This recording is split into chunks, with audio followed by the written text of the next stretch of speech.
Champions ট্রফিতে south আফ্রিকার বিপক্ষে নাজেহাল অবস্থা আফগানদের। টুর্নামেন্টে দাপুটে শুরু করে মিলার মাকরামরা। এই দিন টসে জিতে প্রথমে ব্যাটিং এর সিদ্ধান্ত নেয় সাউথ আফ্রিকা। তবে দলীয় 28 রানের মাথায় ওপেনার টনি দে জর্জি আউট হলে প্রথম উইকেট হারায় সাউথ আফ্রিকা। এরপর রায়ান রিকেলটন এবং টেম্বা বামুয়া মিলে করেন 129 রানের জুটি, দুজনেই তুলে নেন 50। এই দুইয়ের জুটি ভাঙেন মোহাম্মদ নাবি, ফেরান 76 বলে 58 রান করা টেম্বা বামুয়াকে। এরপর নিয়মিত বিরতিতে উইকেট হারাতে থাকে আফ্রিকা, তবে রানের চাকা ঠিক রাখেন রায়ান মাকরামরা।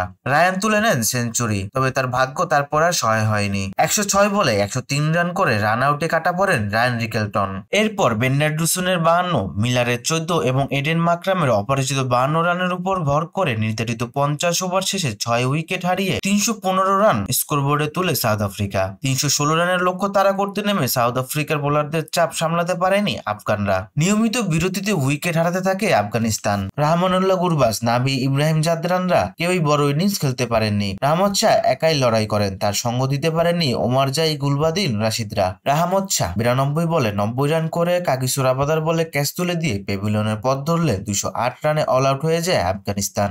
107 রানের বিশাল ব্যবধানে জয় তুলে নিয়ে এবারের আসর শুরু করলো সাউথ আফ্রিকা।